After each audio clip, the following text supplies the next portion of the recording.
स्वरकथा channel के सभी श्रोताओं को संतोष कुमार शर्मा का बहुत बहुत नमस्कार। मित्रों, आप सभी जानते हैं कि स्वरकथा चैनल कटिबद्ध है सनातन धर्म की फिलॉसफी को, उसकी मान्यताओं को और उससे जुड़ी हुई अनेक कथाओं को आप सभी तक पहुंचाने। आज हम चर्चा करेंगे एक ऐसे कथावाचक की, शायद उससे बड़ा कथावाचक भारतीय इतिहास में कहीं नहीं हुआ। उस कथावाचक का नाम था सूत जी, जिनका एक नाम रोमहर्षण भी था और उन्हें व्यास पद पर आसीन भी किया गया था ताकि पुराणों का ज्ञान वो लोगों तक पहुंचा सके। बहुत से अज्ञानियों का यह भी मानना है कि एक सूत को व्यास जी की गद्दी पर कैसे बिठाया जा सकता, परंतु महर्षि वेद व्यास ने कहा कि कोई भी व्यक्ति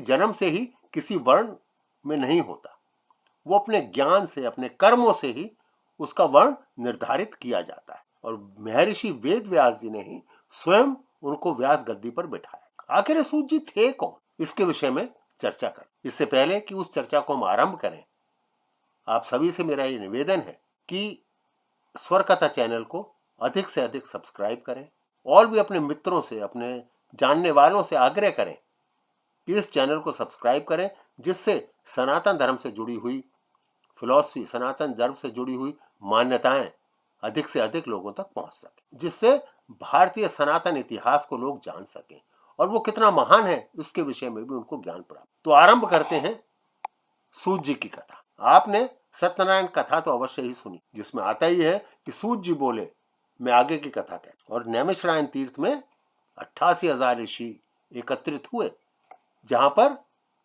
शौनक आदि ऋषियों के सामने सूत जी ने सत्यनारायण की कथा लोगों से कही और भी बहुत सी पौराणिक कथाएं उन्होंने। मान्यताओं के अनुसार उनकी मां एक ब्राह्मणी थी और पिता क्षत्रिय, जिसके कारण वह सूत के रूप में जन्मे। पुराणों में एक और कथा भी मिलती है, जिसके अनुसार एक बार महान सम्राट पृथु ने एक बहुत बड़े यज्ञ का आयोजन, उसमें सभी देवताओं का हविष्य यानी कि उनका हिस्सा रखा गया। ब्राह्मण पुरोहित जो उस यज्ञ का संचालन कर रहे थे, भूल से देवराज इंद्र को अर्पित किए जाने वाले सोमरस में देवगुरु बृहस्पति के भविष्य का भी अंश में। जब उस भविष्य को अग्नि में डाला गया तो उसी से सूत जी की उत्पत्ति। क्योंकि उनका जन्म इंद्र जो क्षत्रिय गुण वाले हैं और बृहस्पति जो ब्राह्मण गुण वाले हैं उनके मेल से हुआ था, इसलिए उन्हें सूत माना। उन्हीं दिनों महर्षि वेद व्यास महापुराणों की रचना कर रहे थे। जब उन्होंने 18 महापुराणों की रचना कर ली तो उनके सामने एक बड़ी समस्या आई। उनको बड़ी चिंता सताने लगी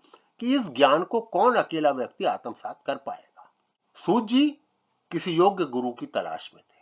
वो जा पहुंचे महर्षि वेद व्यास। महर्षि वेद व्यास ने उनको देखा और देखते ही समझ गए कि यही वो व्यक्ति है जो पूरे ज्ञान को आत्मसात कर सकता है। उन्होंने उनको अपने आश्रम में रखा, अपना शिष्य स्वीकार किया और शौनक आदि अनेक ऋषियों से उनकी मित्रता की। सूत जी ने अपनी प्रतिभा से व्यास जी रचित सभी 18 महापुराणों को कंठस्थ कर। व्यास जी बहुत प्रसन्न हुए और उन्होंने कहा कि इस जैसा अथाह ज्ञान का भंडार और किसी व्यक्ति के पास नहीं हो सकता, परंतु आवश्यकता है सूत जी इस ज्ञान को आगे पहुंचाएं। सूत जी, हाँ, मैं यहां यह भी कहना चाहूंगा कि सूत जी का एक नाम रोमहर्षण भी था। रोमहर्षण इसलिए उनका नाम पड़ा कि कहते हैं जब वो अपनी कथा कहा करते थे तो लोगों के रोम रोम हर्षित हो जाते थे, इसलिए उनका दूसरा नाम रोमहर्षण भी कहा। रोमहर्षण जब सभी वेद पुराणों का अध्ययन कर चुके तो उनकी लालसा अधिक ज्ञान प्राप्त करने की अभी भी समाप्त, और वो जा पहुंचे परमपिता ब्रह्मा की तपस्या कर।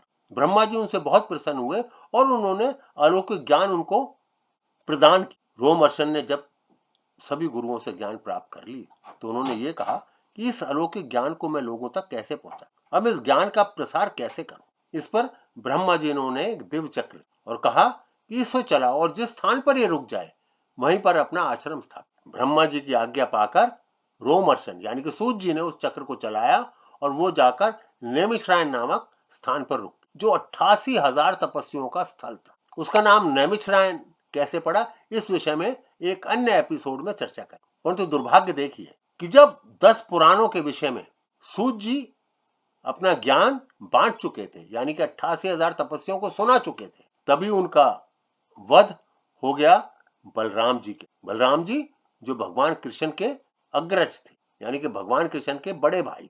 बाकी के 8 पुराणों का ज्ञान लोगों तक कैसे पहुंचा, इस विषय में हम चर्चा करेंगे अगले एपिसोड। आप सभी का बहुत बहुत धन्यवाद।